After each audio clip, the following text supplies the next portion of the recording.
Here we go.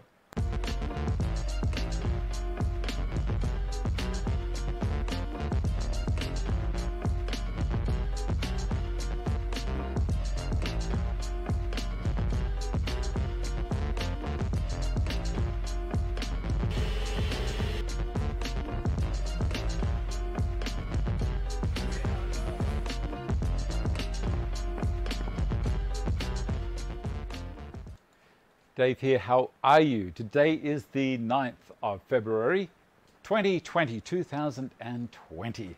I hope you had a good week. My week has been kind of so-so. I've not been very well at the beginning of it, and as a matter of fact, I recorded this show once already and I deleted it because it was rubbish. It was amateur time. Anyway, one of the things that's happening now is we are getting so much rain. You know that we've had bushfires. It's gone crazy. In the Blue Mountains, it is bucketing. We're probably going to get 20 to 24 inches over a period of around a week. All my tanks are full, the dam is full, the fountain is full. It's fantastic, and it won't be long before everyone is complaining about the rain. Just, we're fickle, aren't we? This is just one of those funny things. Now, on the show today, let me see what we've got. I'll put the specs on so I can read the run sheet. My dust extractor update, and it is very interesting. I'll run a very short video on it. One of the first things I'll do, so stick with me, we'll just read through what's going to happen. The Festool Domino, this joint. Now, a lot of people know how to do that kind of a joint with a Festool. Easy, but they really start to fall over if you ask them to do a joint like that. Now, I'm going to show you how to do it. It's pretty simple. So if you've always been wondering, how the hell do you do that? It's not hard.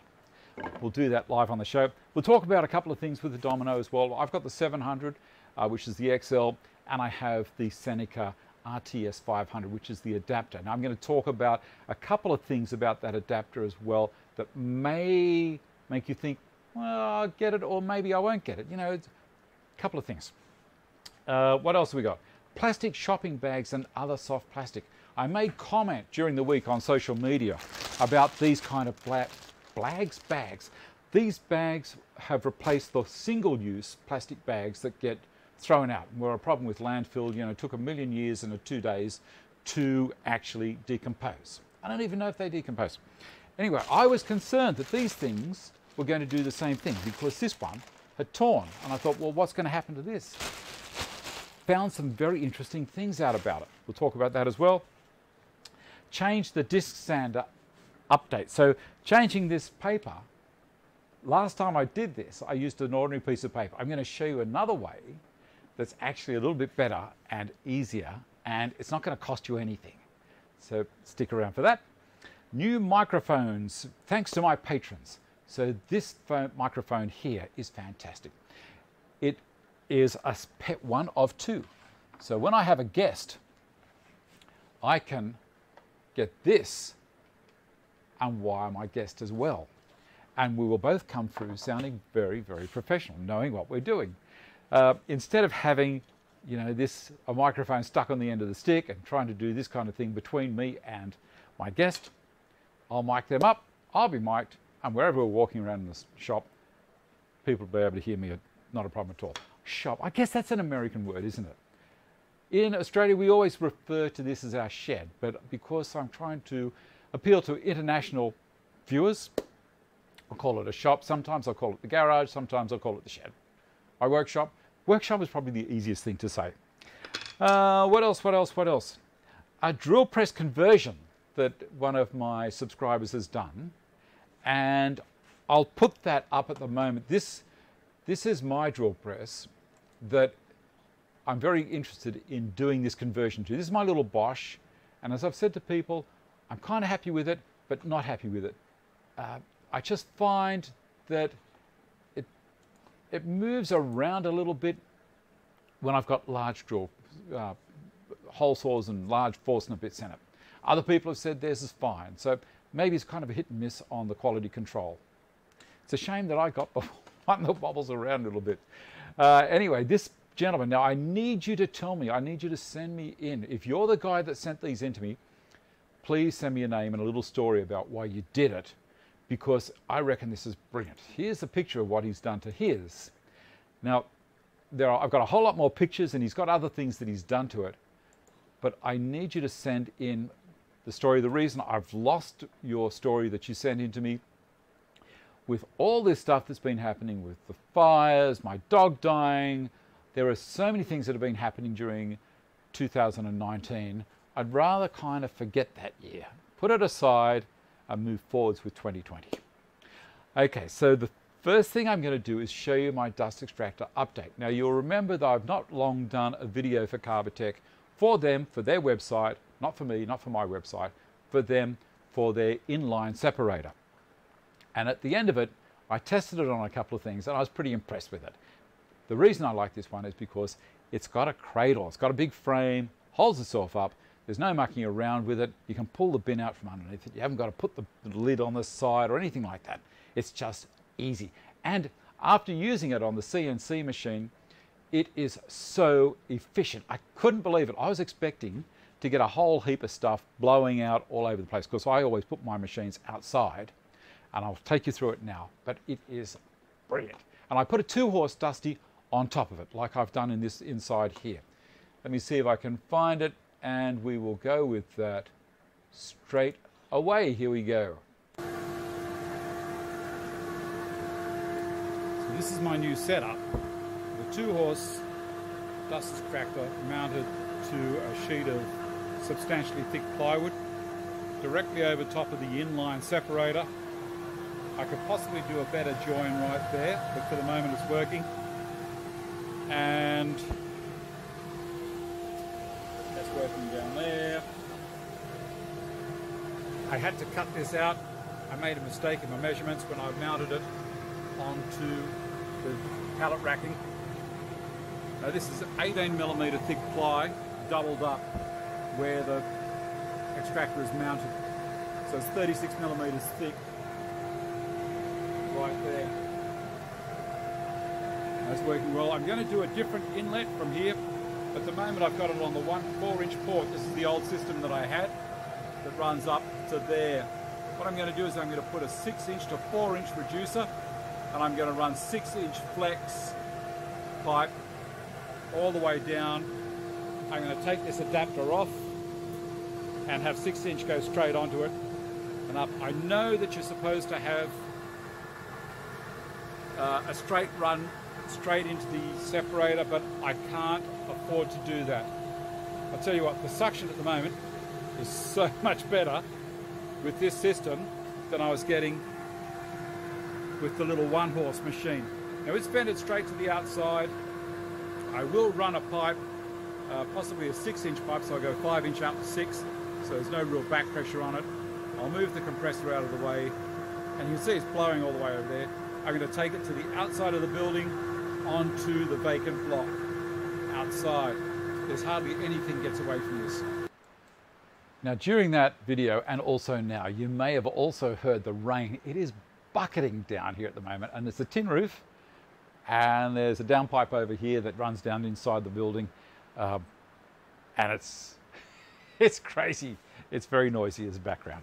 Now, on top of what I've just shown you there on that dust extraction setup, I thought I'd just give you a quick view about the last pair of benches that I made on the CNC, how little dust was left. Now with MDF, I don't get much dust left at all, but with plywood, it's a different kind of a shaving that comes off the spiral upcuts, and it's bulkier, and you'll be surprised how little there is. Now I'm going to switch over to the second camera, and I'm going to run turn the dust extractor on, and I'm going to run the CNC backwards and forwards to act as the vacuum, because what I used to do was, I'll switch it over now, was I used to get just a standard vacuum and vacuum all of this up after I'd finished the job. So I've cut a full sheet of plywood there, and you'll see that there's not much left. But what I'm going to do is I'm going to turn on my Dusty, and I'm going to show you how that happens using this. Well, I'm going to show you the switch to get for it. So it's turned on. I'm going to bring my CNC machine across a little bit, the head, and we're going to use it as a vacuum cleaner.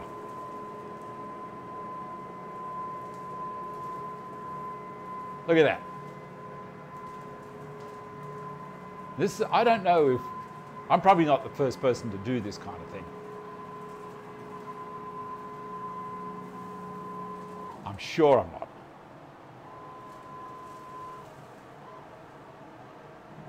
But it works great. Look at that. And it's a lot quicker than mucking around going and getting the vacuum. One more pass, there's a lot of heavy stuff there to go. Here we go.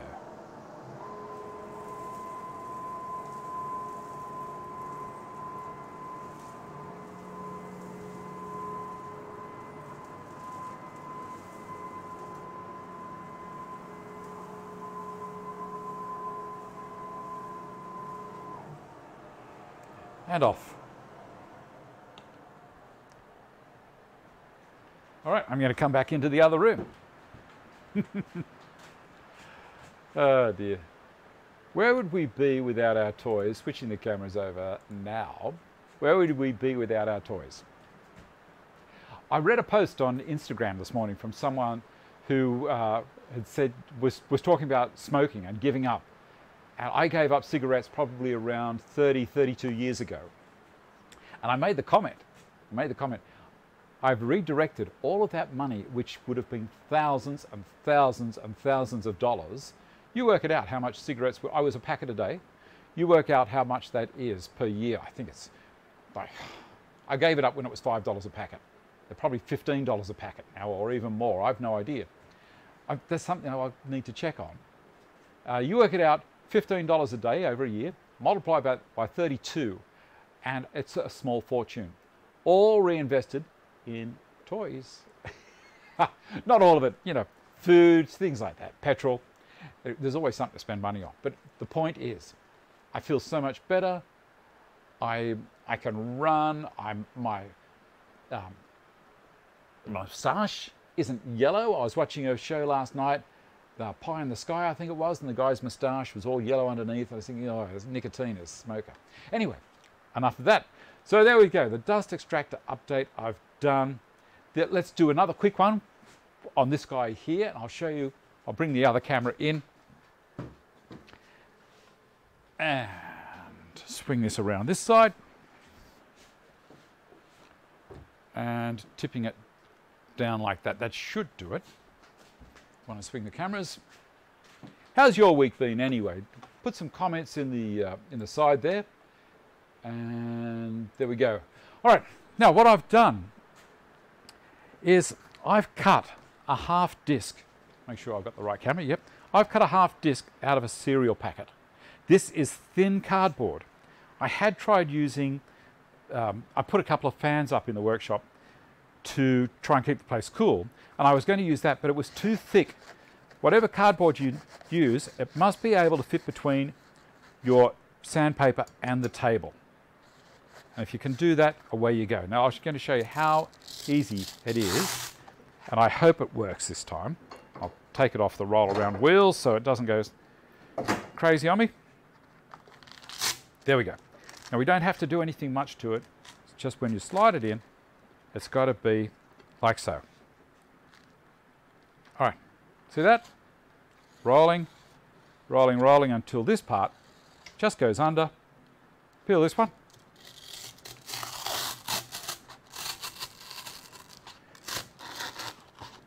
There we go. Done.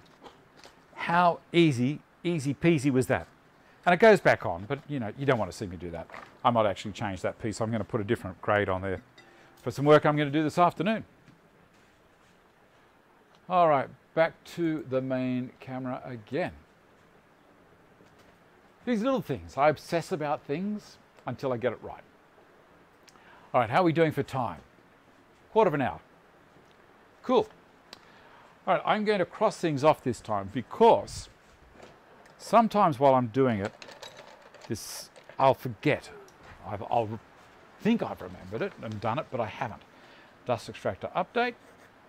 The change the disc sander update. And the drill press conversion we've done. All right, the next thing I want to do is talk about those plastic shopping bags, and then we'll move on to the Domino. That'll be very, very interesting. Okay, plastic shopping bags. What have we got? I found out through James Finger, who was a guest on the show, who's the chemist, about the dust masks.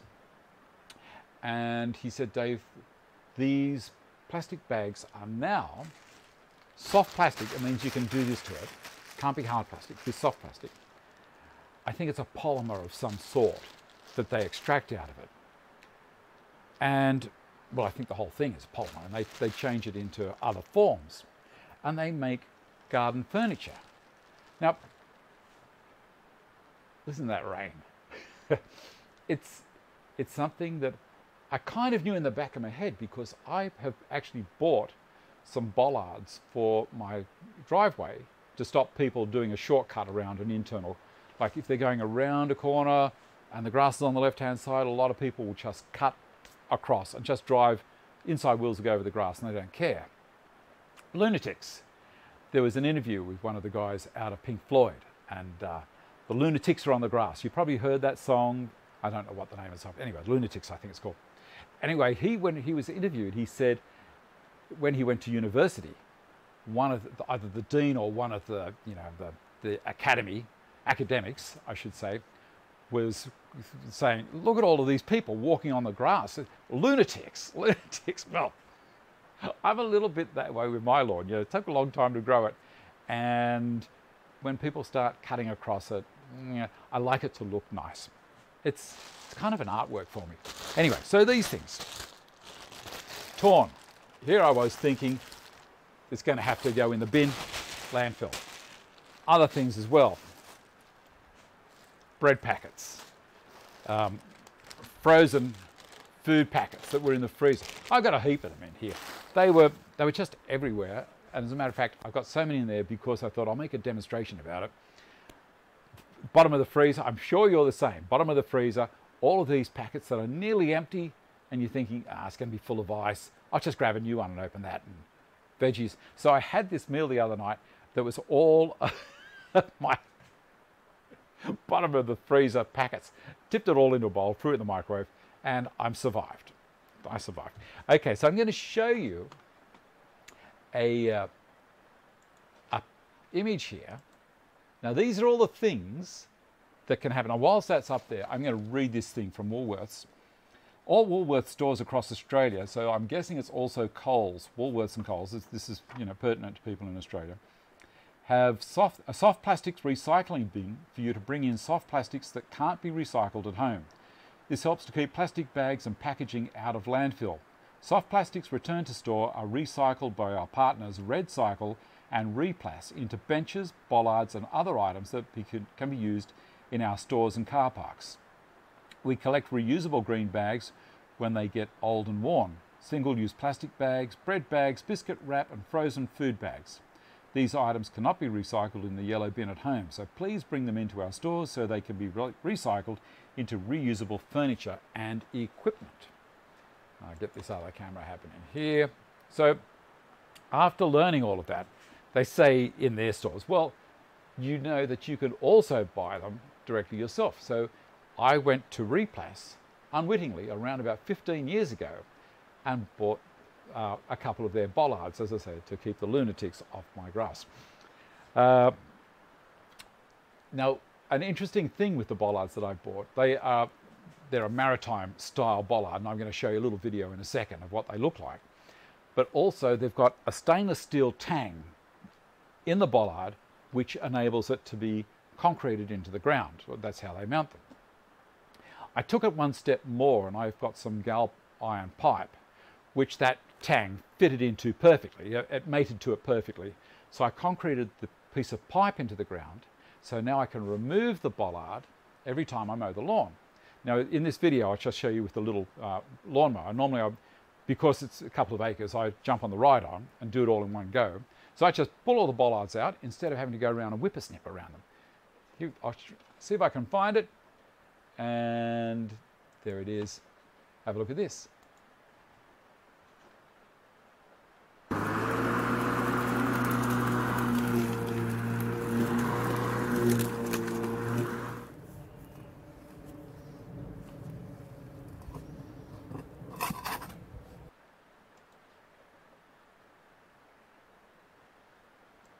Now, how nice do they look?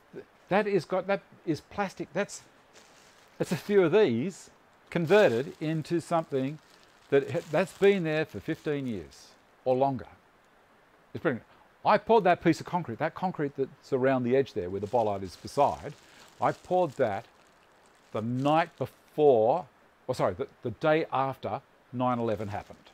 So that gives you an indication of how long that's been there. And I put the bollard in about a year after. So pretty amazing. I encourage you to do it, and you can get decking, all sorts of stuff that these companies make. I'm not getting any kickback or anything from any of those. I'm just community awareness. Let's call it that. Save from being ignorant. All right, we're doing well. 21 minutes into the show, and I'm having fun. I'm hoping you're having fun. I'm hoping you're still here with us. You may have got to the stage where you're going, come on, Dave, I want to see the thing about the domino. We'll do that next. Move a couple of things. And then we'll have a look at also who won the IMUFs competition, and also a picture from a person who'd won the IMUFs previously. This is good. I'm so glad I redid the show. Yesterday, when I did the show, the recording, it was kind of, I wasn't myself. I thought, no, that's no good, get rid of it. Okay, move that down there and get the domino out. Move a couple of things off the side here. All right, this is the Domino 700 or XL, whatever you want to call it. It is a machine that is designed for creating mortises for a slip tenon. Now, the tenons that they create are made out of Cypher, mahogany basically, or European beech. Now, they are horribly strong. They are the same size as basically a domino, but now, got much bigger and smaller. And it is so easy to create a joint using this machine. It's a non-rotating dowel. That's another way of thinking about it. Now, let's have a look at it. In there at the moment, I have a Seneca Adaptor and also a 5mm cutter from the Domino 500. There's two models of this. There's the little guy and the big guy. I don't have the little one. If I had my time again, I would probably have got the small one. But when I got this, I was still getting out of the building game, and I thought, oh yeah, I'm going to do some projects where I need those larger tenons, and it never happened. So I probably should have got the small one. If I needed it for the big fellow, I could have gone and borrowed one or hired one for the big stuff. But these are heavy, give you an idea. All right, now I'm going to take the front off, and it's a very easy, simple matter of down here. I don't know if you can see that one there. I'll tip it sideways. There's a little green point there. Anything green on Festool is normally a functioning thing. Festool didn't give this to me. I bought this. Okay, just letting people know. All right, so pop that, and that comes like so and slides off. How easy is that? This is great design. Put that down there. Now, on here is the RFS 100.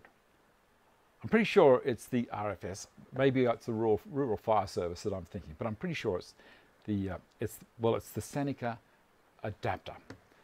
Now, I use the big spanner and a 10mm to be able to get that off there. I'm going to take it off. I'm going to take the small one off first. Maybe I should get the other camera around this side and see if you can see it any better. I'm going to have a look at that image first before I do the switch. And over here, yeah, that might work better. It might indeed. We'll go over to the other camera. There we go. So here we are. There's the RF, the converter, and this is a 5mm cutter. It's not a drill. It is a router cutter designed for the domino. Going to crack it if I can, which I have, and undo over the white section there so you can see it, of the Stanton bench. Ta-da! Okay, so this one here is a 5mm domino. Now I'm going to get from in here my selection. Now this is something that you might be interested in seeing. This is, so it says 5 in there. This one here is my 8mm. See that? Now why am I showing you that? Look how short it is. Now this is one of the things against getting the Seneca. I'm going to take the Seneca off. There's just here, this green thing, this is the lock. This locks the armature so it can't turn. And undo.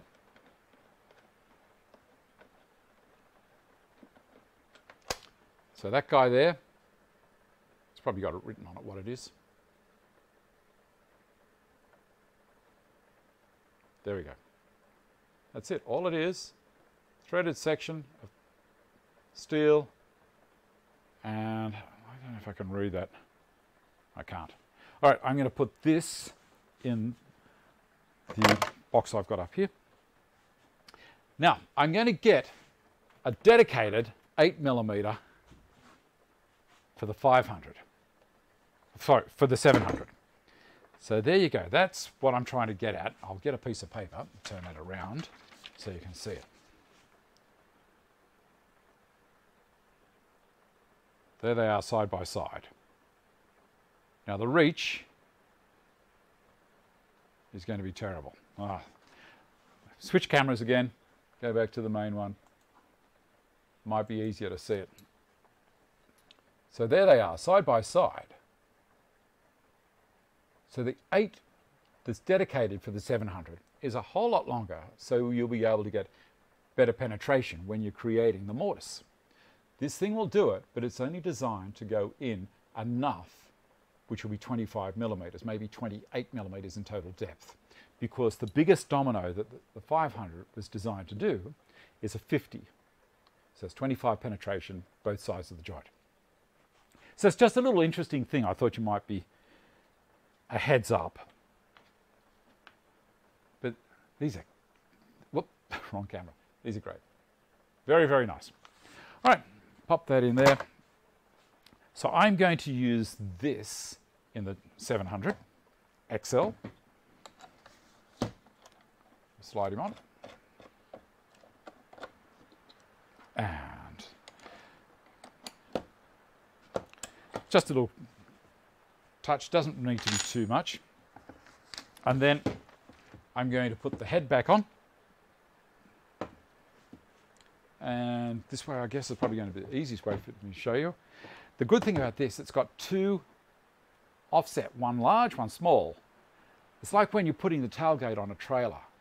I always try and make sure that if I've got a tailgate or a trailer with a tailgate on it, when I used to have the trailers, I had one pin was slightly longer, so I could hook that one on first and then try and line up the second one and go for it, slide the tailgate on before I closed it. Because trying to line the pair of them up at once, it drives you crazy. You can't quite do it. So this is a great idea. So I'll slide that into there, lets that engage first. So it's still rocking around. And then you slide it on and you just push, locked. German ingenuity, love it. All right, now, what I'm going to do is I'm going to put on what's called the trim stop. Now, why do they call it a trim stop? Well, for doing pieces of timber this size, this is referred to as trim. Or if I'm doing trim work inside a house, or trim around a door, you know, it's called trim. I don't have to explain it. Okay. Now, I'm going to get the calipers and measure how wide this is. You can use a tape measure, but I have the tape calipers here, so why not? I'm going to measure the width of this stuff. It is 41.9, close enough to 42 millimeters for me. There you go. It's just bumped a little bit. I'm going to work on 42. Now, why am I measuring it? Well, these things are designed to move backwards and forwards, and there's some dimensions on one side or the other. I'm sure there's dimensions on. Oh, that's right. There's dimensions on the front of the plate here. Here, there's dimensions there. I don't know if you can see it.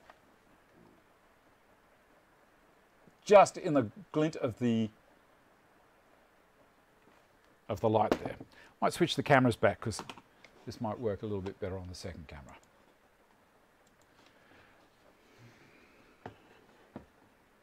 So we have dimensions along this perspex or acrylic or whatever plate you want to call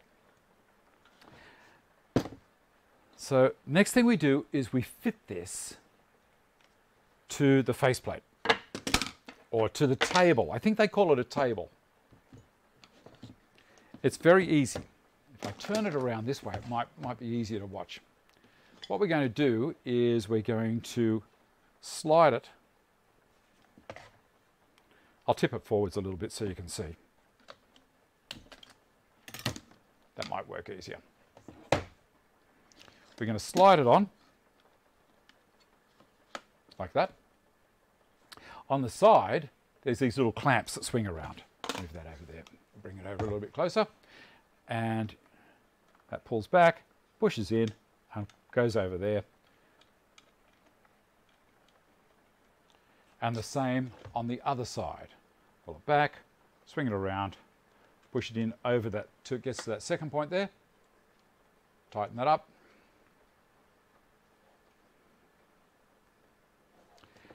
And now I'm going to tip it back up, like so. And this is designed, as I say, I can move these backwards and forwards. These are like little stops.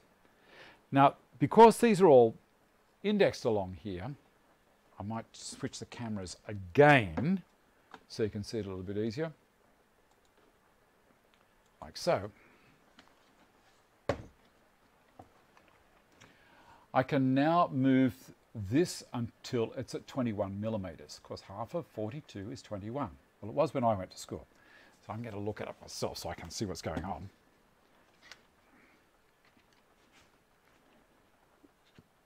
I need good light.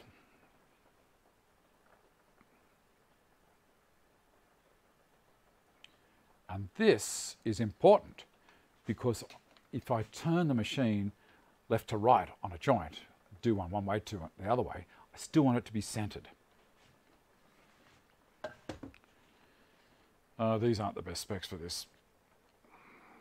21. I think that's it. We're going to pop it in there and check. There you go. That's pretty good. I'm going to loosen this one off, just push it in just a touch. There we go. Very good. Now, that is centered there. And if I rotate to any point, like that's at 45 degrees, it is still centered. I love it. I'm going to release that so it can come down a little bit lower. Okay, well that's enough talking about it. How about we actually create this joint? What have I got here? The plug-it cable. I'll pop in there. The great thing about these things is they can have a test and tag on this one cable. And then you can use it on all your different machines if you're on site. Pretty clever. Plug this into the Dusty.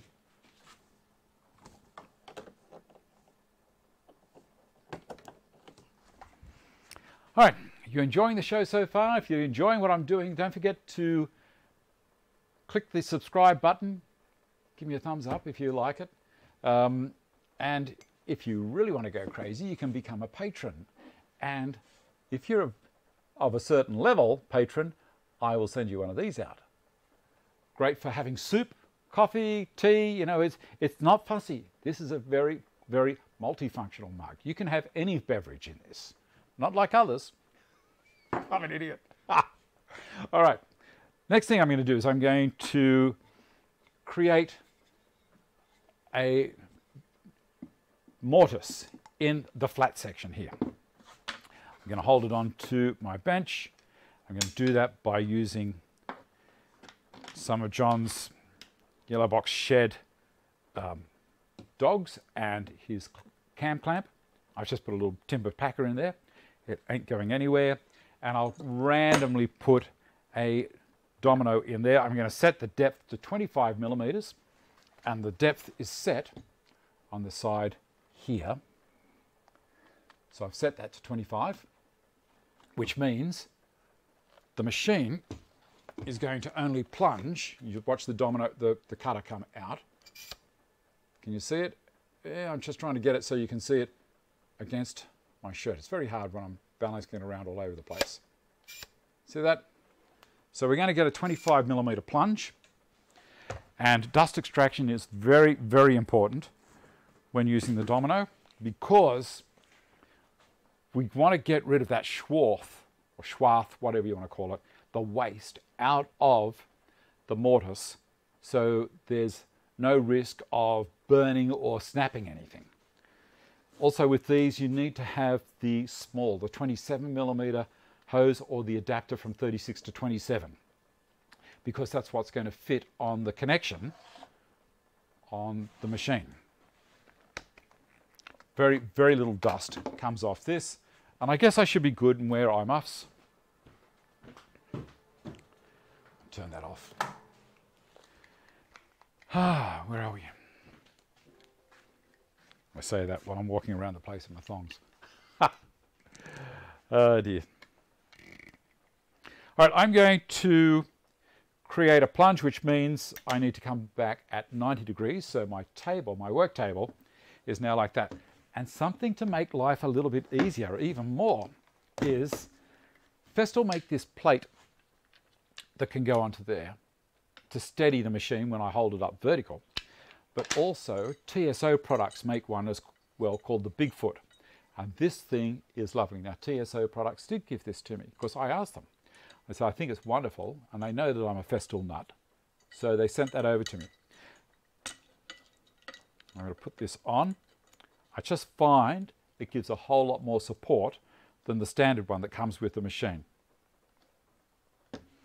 Now when I hold this upright on there, I'll get the other camera so you can see how good it is from the side. Second camera, where are you?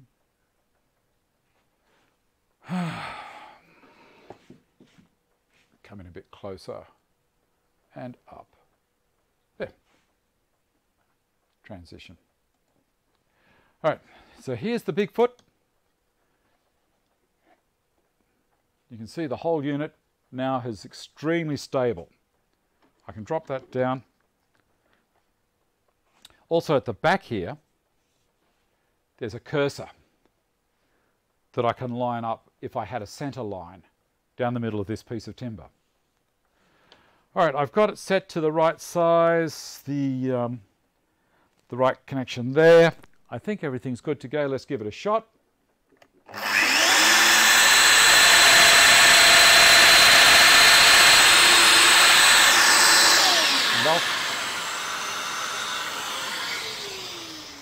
There's the domino, the mortise, dead center.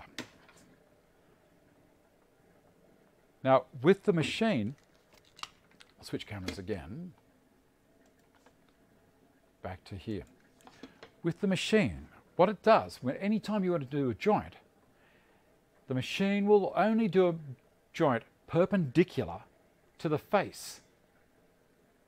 So it'll do a joint perpendicular to, or a mortise perpendicular to that, or perpendicular to a 45, or a 32, or a 15, or a 6, whatever angle you set it up to.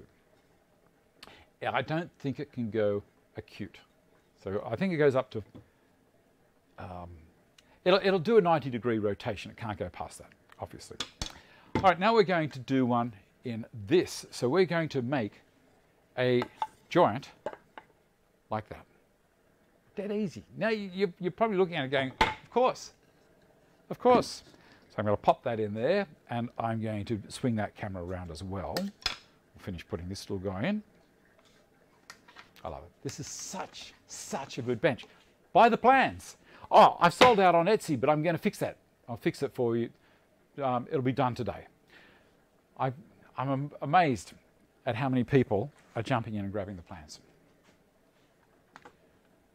They're also available on TSO's website and through stantonbench.com or stantonbench.com.au. You can get the plans there. If you go onto the site, I think at the moment there's a little glitch with the front page when you go to get the plans. It's a dead picture. I've been playing around with the website and I stuffed it up. So I'm waiting for Julia to fix that photo up for me, and that'd be fantastic. All right, now we're going to switch cameras again so you can see what's going to happen. We're going to put a mortise in there, and it's going to be so quick and so easy. How we're going to do it is, that's a 45-degree angle there. It's actually 135, but we're going to set this to 45, and it will sit using the trim stop again, so it's not rocking around anywhere. See that? The trim stop is locating it here, and then I've got the table is lined up to match onto that. The base, the table is there, the big foot is coming along and actually resting on there as well. Now, I'd like to show you that. I will, as a matter of fact. I'm going to lower this camera down, and people hate me doing it whilst the camera is active, so this rain's amazing. Again, I hope you're enjoying the show, and if I can give you some tips that you may not have been aware of, all the better. That's better. That's better. There we go. All right. Except for I may not be able to get the machine in there now. You see that? As I'm coming up towards it, the big foot has got its center cursor down here on that part of that 45. Now I think I'm going to be right. I don't think I'm going to go all the way through. It's always a good idea to do a test cut on things like this prior to actually, doing it on the job. So I'm going to turn it on now.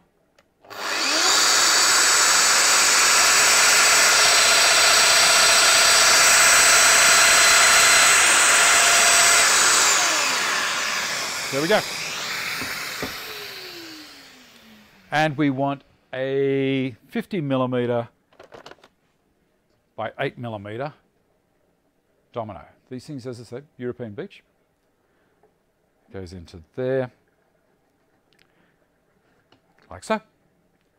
And then this, I'll put onto there. Where are we? So I can see it. There's my joint. I haven't glued it or clamped it or anything yet, but that will go together just lovely. I'll go to the other camera so you can see it as well. I've gone to 44 minutes. We're going well. There you go. How easy was that? Now, you might say, Dave, well, how do we make sure that it's at the right position? Well, it's easy enough to do. What you do is you put the tenon into this part first with the 45 on it. And so you do a little bit of mucking around, and then you can line up where the domino will actually be coming down onto the other piece. And put a little line there and then square a line across, and that will be your center line for when you're doing your vertical plunge. It's not hard. All right, I think we're doing well. I think we're doing well. Let me move this out of the way. And I'm going to get my piece of paper to check that we're knocking things off as we're going along. Move that out. I love this. I love this bench. All right, so the Festool Domino, easy with the trim stop, which we've done. Any other questions about Festool gear or relating to woodwork? I'm not really up on their grinders and things like that because I don't, and their and the other one that they sell, oh, I forget what it, Thane. I'm not really up on that stuff, but the Festool woodworking gear, I'm pretty much got my head around all of that. Leave comments in the Premiere chat. Also, after the show, do you realize that you can reactivate that chat and have a look at the chat while it was going along? I found that I could do that on my phone and I think also on my desktop computer and a tablet. Can't do it on a TV. So if you want to watch the show later on after it's premiered and see what's being said, there you go. Just there's a little thing down the bottom. It says chat. Click the chat button and it'll pop up. Or if you want to, you can put comments down below. I encourage people to put comments down below because for a couple of reasons. One reason is I can see that straight away and I can address that for you further down the track. I normally try and respond to a comment within a day. There is a filter there as well. So if you put a hyperlink to something or if you swear, it's held for review. So most of the things will go straight through to that section. But if I'm trying to make this a community show so that kids can watch it if they want to. This is not designed for children, but I know there's a lot of young guys out there like to see what Dad's up to as far as working in the shed, garage, workshop, shop, wood shop, whatever you want to call it. So I try and keep it moderated as much as I can. Okay. Where were we up to? Microphones, I've covered that. And Domino, yeah, if there was any other things you wanted to know about that, I can do that. Done that. Done the dust extractor, the new inline separator, which after I've used it on the CNC, because that thing chops out a whole lot of muck, it's brilliant. That compressor that's beside the outlet, after I ran a full sheet of ply over the machine, or ran the machine over a full sheet of ply, there's hardly any dust on the compressor. I was looking all over the place and I was very, very surprised. With the Replast bollards and exterior products, I've done that. What's happening in your shed? I did ask for the person that sent me that picture in about their drill press. I need to know your name in the story. As I said, I've lost it. I've spoken about those soup mugs. And one of the other things, on social media also this morning, I put up a post about replacing this switch. Now this was on my 2 horsepower dust extractor. This is called an NVA, so it's a no volt release, no volt activated, I think is what it stands for. Now there's an electromagnet underneath here. And this switch is wired in such a way that when you turn the power off at the power supply at a power point, this automatically, if it was on at all, if someone had left it running and turned it off at the power point, it turns itself off and you can't turn it back on again by turning the power point on. You have to actually lift this up and push the green button. Now it's a safety switch designed for machines that you may have an accident with, like a table saw or a jointer. If someone's turned the power off to a table saw and then someone might be working on the table saw and someone comes in and says, oh, I know what was wrong with it, turn the power point on, and all of a sudden the blade starts. Well, these things are on those to save from those accidents. Now the thing is, with these, it's very awkward to use a remote control switch. Now, there are a lot of dust extractors that do have remote control switches on them already. I've never seen a table saw with a remote control switch, and I hope I never do. Now, I had mine converted.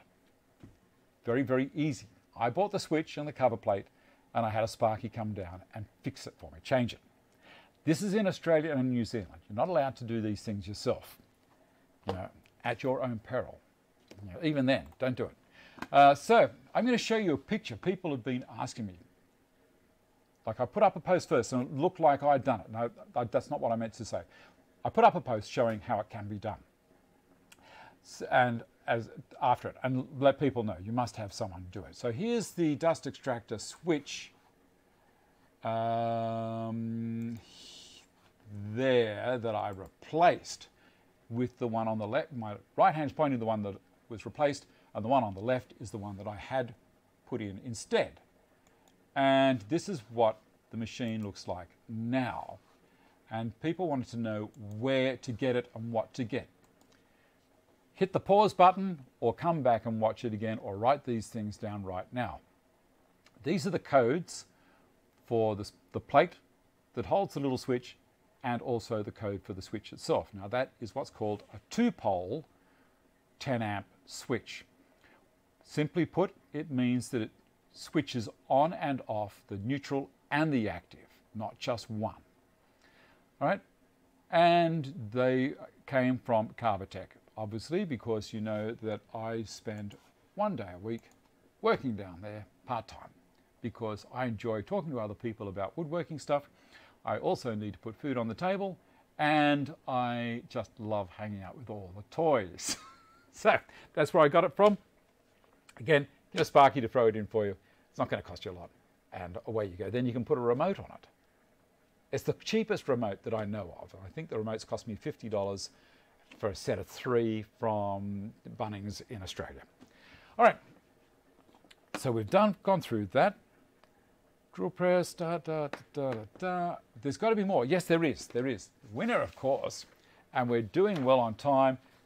About 8 minutes to go on the show, and this is, I hope you're enjoying it. Here we go. So the winner. Where is he? Here he is. I'm going to do a quick read when I put the photo up there. This is from Ron Thornton in New Zealand. Dave, my apologies for the delay in getting this photograph to you. Absolutely love these eye muffs and wear them all the time when I'm working downstairs in my workshop. I even wore them this morning while mowing my lawns. A truly great invention. Thanks for giving me the chance to win this wonderful prize. And would you also thank George? Take care, Ron. I'm going to come back over to here. So how nice is that? Now, who won? Who won the eye muffs? Well, I think someone won it. Well, I know who won it, but I think he lives in Canada, and I think during the week he made comment to me that I can't buy these things in Canada. They won't even send them to me from the States. So maybe that's something that someone in Canada who's got a bit of nous might be able to get in touch with Reptiler, George from Reptiler, and see if they can set something up. I've no idea. Anyway, the winner of the eye muffs this week was Ian Eason. I think that's how you spell your name, or sorry, pronounce your name, E-S-S-O-N. Eason. Eason? Might be Essen. There we go. So we had Ron, we talked about the Woolworths plastic bag revival, the bollards, the way that I set my bollards up to keep the lunatics off my lawn. I've shown you how to do that simple joint. There's no glue in there. People wonder why I like Festool. There you go. There's the proof. That's why. And TSO products as well. They tend to get a hold of stuff that Festool make and enhance it and make it better.